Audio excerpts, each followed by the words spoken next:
Assalamualaikum. Di video kali ini saya akan membuat animasi tentang kedatangan bangsa Eropa ke Indonesia. Apa sih yang melatar belakangi bangsa Eropa masuk ke wilayah Nusantara?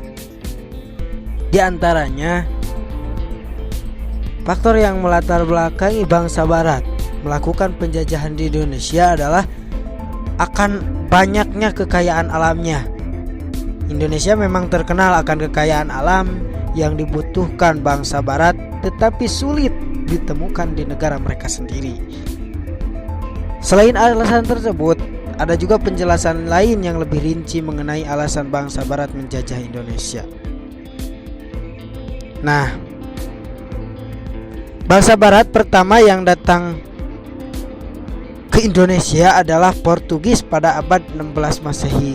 Kemudian disusul oleh Belanda. Nah, tercatat ya bahwa negara Belanda itu negara yang paling lama menguasai negara Indonesia, bahkan memonopoli perdagangan melalui semua aspek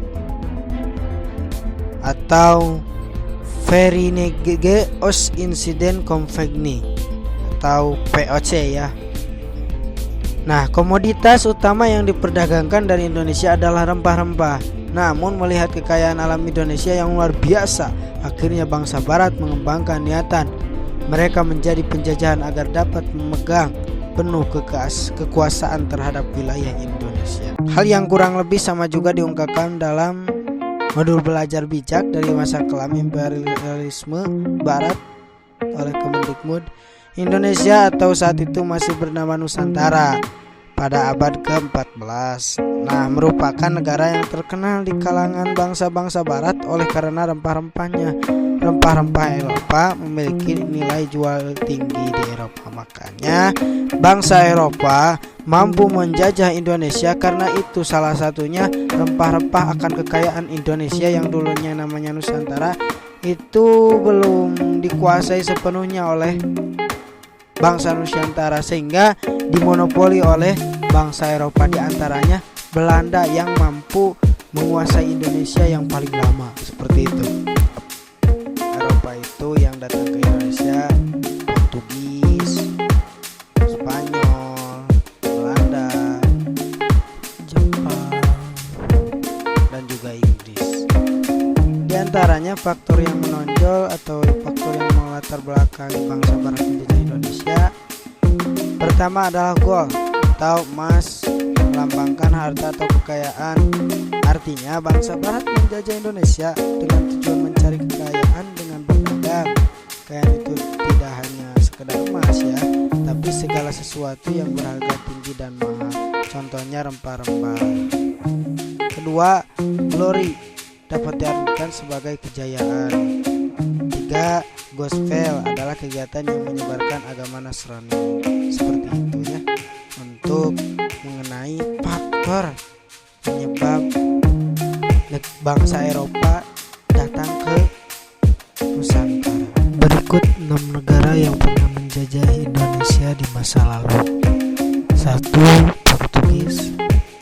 Portugis merupakan negara yang pertama kali menjajah Indonesia pada tahun 1509 sampai 1595. Mulanya Portugis memang sudah mempunyai jaringan perdagangan yang besar di Malaka. Kedua, negara Spanyol. Masa penjajahan Spanyol berlangsung cukup singkat, sekitar tahun 1521 sampai 1529. Di tengah penguasaan Nusantara oleh Portugis. Kala itu Spanyol juga menginjakkan kaki di Maluku dan bersekutu dengan kerajaan Tidore. 3. Belanda, negara yang pernah menjajah Indonesia, bahkan penjajahan dilakukan selama 350 tahun atau 3 abad setengah dan menjadi penjajahan terlama di Indonesia. Yang keempat, Prancis. Prancis menjadi negara yang pernah menjajah Indonesia ketika VOC Belanda mengalami krisis. Hal ini membuat Prancis sempat menguasai Nusantara. Kelima, Inggris. Setelah mengalahkan Prancis, Inggris menjadi negara yang pernah menjajah Indonesia pada tahun 1811 sampai 1816. Inggris melalui Stamford Raffles mulai menata Indonesia. Keenam, Jepang. Usai kekalahan di rangkaian Perang Dunia Kedua, Belanda pun angkat kaki dari Indonesia.